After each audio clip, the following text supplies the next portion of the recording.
Welcome, everybody, to another episode of Geeking Toyetic. I, of course, am your host, Larry Roberts, and we are here to talk about toys. Not just any old toy today. We are going to be talking about the 1979 KENNER Star Wars Millennium Falcon. New from Kenner's Star Wars collection, the Millennium Falcon that you put together. Batteries not included. Nice landing, Han Solo. Uh-oh, come on, Chewbacca. Stormtroopers are coming. Action figures each sold separately. Got him on radar. I'll fire the laser cannons. There's even a hidden storage hatch. Ready for takeoff. Jump to light speed. We're gone. On to the Death Star. New Star Wars Millennium Falcon. Action figures each sold separately from Kenner.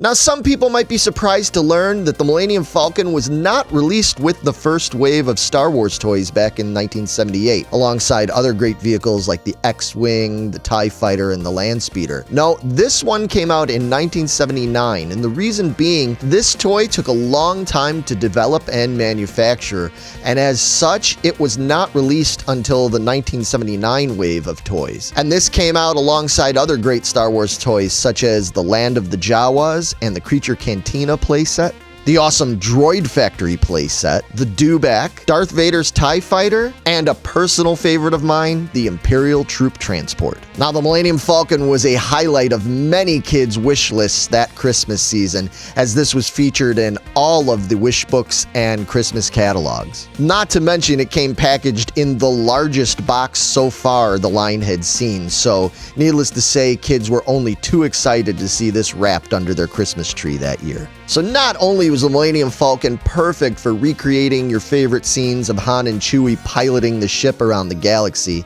but it also came with a lot of great play features that enabled you to reenact some of your favorite scenes from the first movie. From the entry ramp that could be lowered down to allow our heroes to run aboard the ship during the daring Death Star escape, to the removable floor panel that revealed the smuggler's compartment where you could stash your figures in there to hide away from some snoopy stormtroopers, or you could just use it to store all your extra pieces and stuff. There's also the famous gaming table where R2-D2 and Chewbacca play a game of Dejeric, and 3PO wisely warns R2 to just let the Wookiee win.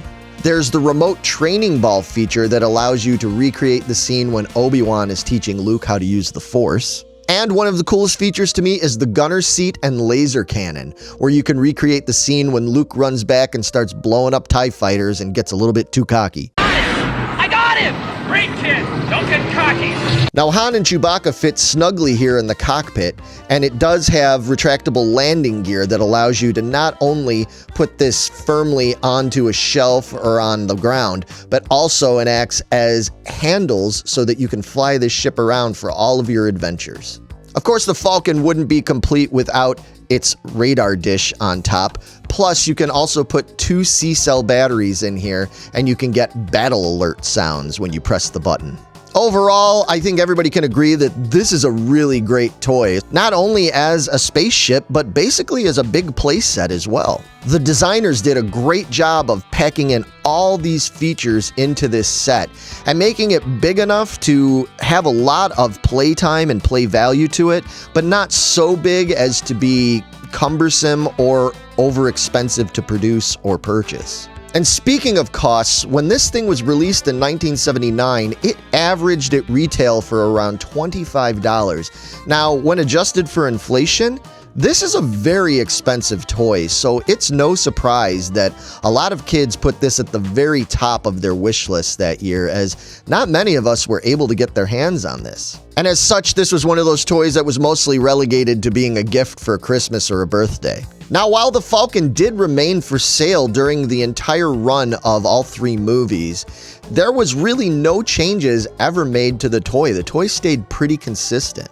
However, the box did see some changes over the subsequent years. For each movie, they would change the design of the box. Now, initially, when they did Empire Strikes Back, the only thing they changed was the logo, but then they started to change the photo to work concurrently with each movie. As you see here, I have an Empire Strikes Back one that has a Bespin scene on the front. So this is a later one that came out probably around 1980, 81, somewhere around there. And in terms of desirability and collectability, there's not a huge amount of difference depending on which box you have. It really kind of comes down to your personal preference. Although I will say that ones that are in the original Star Wars box from 1979, if you can find those in like sealed or really mint condition, because they're the older ones, they are pretty desirable. And speaking of that, the prices for these things on the aftermarket can vary a little bit. They're not that hard to find, actually. Because these things were so popular and they sold in such huge numbers, you are able to find them on the aftermarket quite commonly. Finding them complete and in good condition is the tricky part. For instance, it is quite common to not be able to find the training ball and arm when you find these on the aftermarket. This is usually the first piece that is missing, so trying to find this piece is really hard. Plus, the landing gear and the ramp struts can tend to wear out or they get lost a lot of times. I'm missing one of my ramp struts here. I still don't have one yet. So those are something to look out for. Plus, they were very fragile, so even if they do have them, you might want to check them out and make sure that they are not bent or warped or cracked in any way. As a matter of fact, this whole ship tends to be very fragile. It's not uncommon to find pieces that are cracked off and come off easily. So that is something to consider when looking for these on the aftermarket and considering what you're willing to pay for them.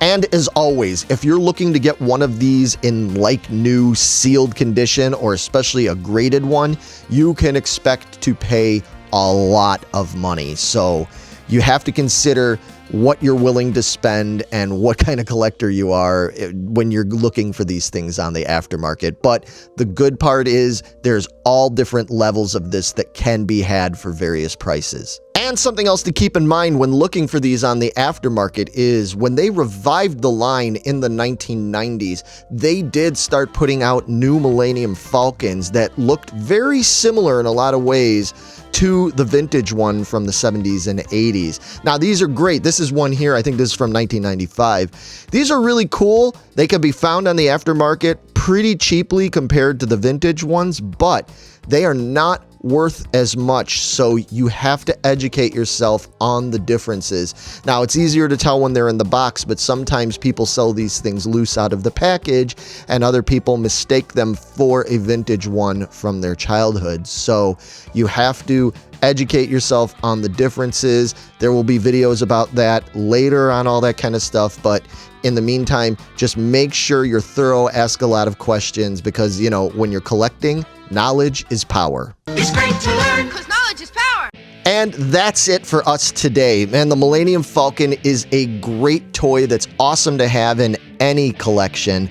And whether you had this as a kid or you never got it or you just became an admirer of it later on in life, it's really worth seeking out and having. My question to you is, did you have this as a kid? Or was this the great white whale that got away and you never got it? Do you have one now in your collection? Leave us comments and let us know answers to this, because we really appreciate it. Also, please join us on Facebook in our group called the Geeking Squad group, where we talk about all this kind of stuff and much, much more. As always, thank you so much for liking, sharing, subscribing, and commenting. It means the world to us. We're going to be back soon with more content on vintage toys, modern toys, all kinds of stuff. But in the meantime, everybody stay safe. May the Force be with you, and happy hunting. We'll see you soon.